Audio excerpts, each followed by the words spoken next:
What's up, YouTube? Come back today. We're gonna talk about this is going on the Diddy trial, and some of my thoughts so far and what I thought about it from the beginning. Um, Before we get started, if you guys could hit the like and subscribe button, help me really grow the channel. Also, if you comment, tell me what your thoughts are, what you've heard so far. Please let me know. It's just my thoughts, just really reviewing the whole thing. So this thing kind of popped off a little bit ago when we saw that video. We knew some strange stuff was going on with Cassie and Diddy when they broke up, and we didn't know the extent of it, but we had inclinations and ideas of what was going on. And then this thing popped off when that video was released. I think they were in the hotel room, and he chased her down and drug her back in the room. So, that's how the can of worms got open. And of course, there was a settlement, I believe. And then, then all of a sudden we see the raid. Just, it seems like a domino effect after, that video came out. And, there was some inclinations that, the things that Cassie was doing was a little while based on the what we saw from I forget the young lady's name from City Girls, but she was talking about she liked to get urinated on, things of that nature. And that just if you're with a person and you say that, then that more likely that person's probably doing that to you or likes to see that done. So that I think her name's JT, maybe JT, I'm not sure. I always get those confused between which one, JT and Young Miami, when they're talking. Never really been into those two, but that's neither here nor there. But my like I said, where there's smoke, there's a fire, right? I guess my biggest takeaway from everything is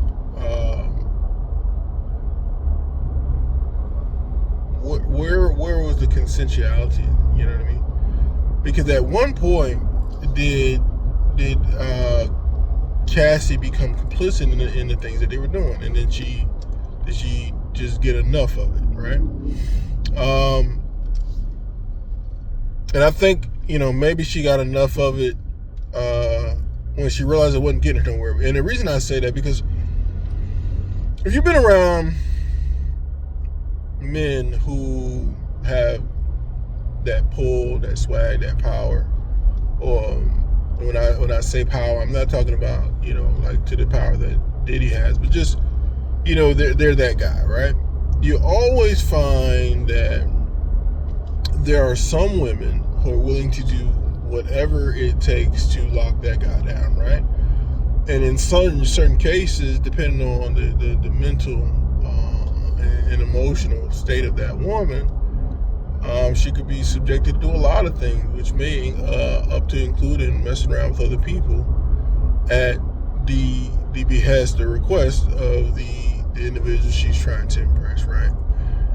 Some women have done anything, and men too, but some women will do anything in order to lock that man down, to make sure that this man chooses them, right? They're willing to do be the end all and be all, right? And I think in this particular case, a lot of those things started off with Cassie, because I think Cassie was with Ryan Leslie at some point. And so she had options. She didn't have to go with Diddy, but Diddy wanted her. And of course, at the time, Diddy was more successful than Ryan Leslie was. So, that thing gets kind of swept up in the rug. She left Ryan Leslie for Diddy. And, Diddy has a significantly more pull in the industry than a Ryan Leslie, right? So, and I say all these things because people like to confuse, you used your power against her. You could always say no, man. Yeah, you might not have your career. You may not get the money that you want from the situation. But you still can say no. People act like it's not a choice to say no in a situation.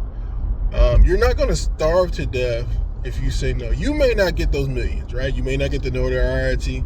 Like we saw this, with a lot of actresses in Hollywood, and obviously in the music industry, a lot of girls want that shot, and a lot of they want to be stars, they want to make the money, they want that fame, and like a song says, people do anything for clout. And I think that with the level of craziness that that Cassie was doing, you got to be into that. I just don't think that you do that type of stuff if it didn't work for you at some point. What I think is that, Diddy's Diddy. If he is so caught up in that lifestyle, and have you with all of those different parties that they had and all the different people, that there were multiple people, and I think Cassie thought she could be the only one. And the fact that it wasn't moving anywhere, because they were together for a long amount of time, and she didn't get any closer to having a piece of him, if that makes sense, right? She was always just the girlfriend, and I think maybe she got fed up with that role, and she wanted more. And I think most women, nothing wrong with them wanting more from a situation, especially if they're giving as much. Good grief, how much Cassie was giving. And I think she thought maybe there was a payoff, and I think at a certain point she got tired of it. I think she got tired of it because you asked me to do more and more and more and more and more and more and more, and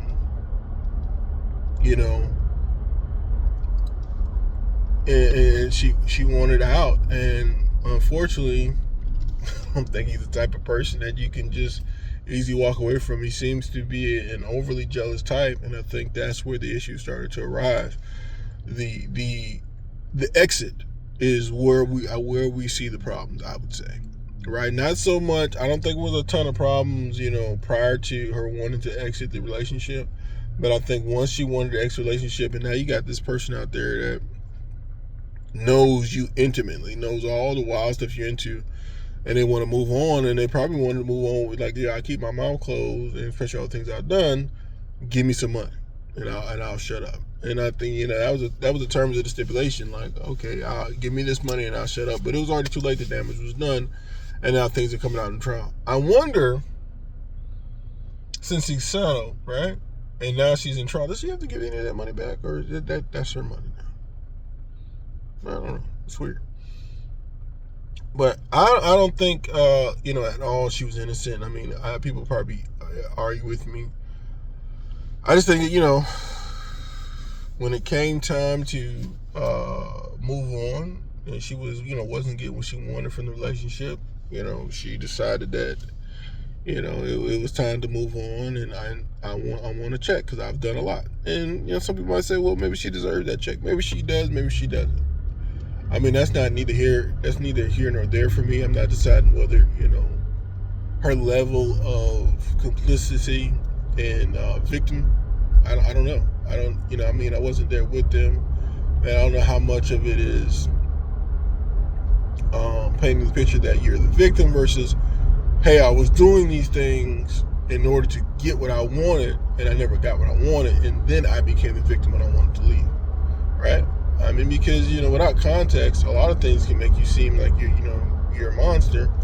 But you were with a monster for a significant amount of time. Like, at what point do you take accountability and say, you know what, I gotta go.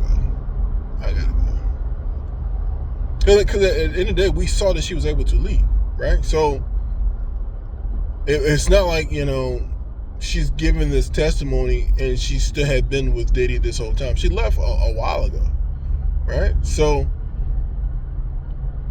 I think that her leaving, she left exactly how he wanted her to leave, like with nothing that she could take from the relationship. And I think that maybe that didn't sit well with her. And obviously she wanted to have a little bit of a cushion, because you're used to that lifestyle. You want some compensation, and you got to pay me for my silence. That's what I think. I don't think she's innocent completely. Because it's like saying, oh, I've been dealing with this guy. We do all these wild, crazy parties, and I'm there and I do all these things. But I didn't want to do them. But you did them. Like, at what point are we going to hold anybody accountable for their actions? You know what I mean? Like, you could have just left. Or the moment you felt like you couldn't leave within those particular years and all those freak offs and all those things that she was saying, at what point do you get law enforcement involved at that point and say, look, I want to leave. This guy's not giving me the capability to leave. He's not relinquishing me. When does that happen, right? And it's just, my thoughts. I think a lot of times, women stay in toxic relationships and they blame the men for keeping them there. And unless he's holding you at gunpoint, I think you could leave. Obviously I'm not a woman. I don't know. But I found that, talking to a lot of women over the years, that they stay in these relationships hoping that the person will change. And they hope that the more they do, the higher the likelihood that this person will be different and treat them different, and they'll get what they want from the scenario. I don't think that, people stay in toxic relationships because they can't leave. I think they stay because they want what they originally wanted from the beginning. There's a saying that,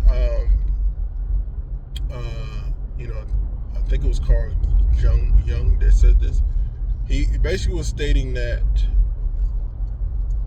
a lot of women may have an idea of men, right? They fall in love with the idea of a man, right? And I think Cassie fell in love with the idea of Diddy. And she held on to that idea of him through all of that stuff. And then when she realized that, I am seeing who he is every day, and I'm not getting anywhere, and this lifestyle is not,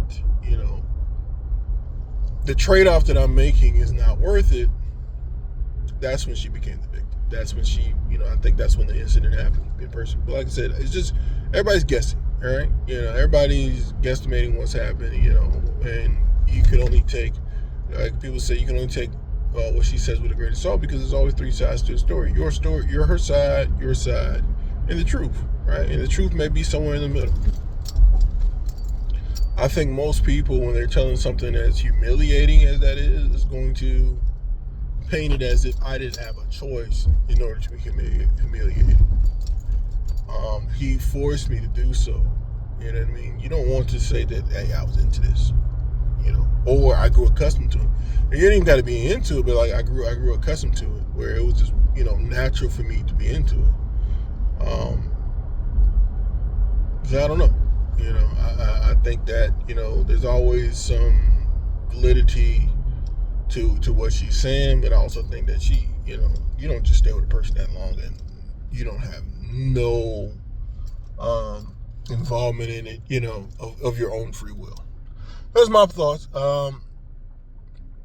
Like I said, I don't think that, what we saw in that hotel room was right, regardless of what the heck was going on, because I don't advocate putting your hands on any woman, or much less anybody. Keep your hands to yourself. But I do believe that a lot of things she's talking about, as far as the freak offs, I think it was consensual. I think she wanted to be with him, and that's what came with him. And the moment that it became more than she could handle for what she was getting in return is when she wanted to bail, and that's when the situations arise, right? That's my thoughts, guys. You tell me what you think. If you can comment, hit the subscribe button for me. If you disagree with me, let me know why. Maybe some things that I'm not looking at, or maybe I'm not seeing, but I'm just going off of what I've seen people do for people who had way less, because they liked them. Like, they were willing to do whatever with strangers and all that type of stuff. And, these particular guys didn't have anything, anywhere close to what Diddy has. I know the power of clout, and people do anything for clout. But like I said, thanks for listening, guys. We will circle back as more information comes around. Just want to address this because I feel like it has to do with, kind of overall theme of, my channel. Thanks, guys.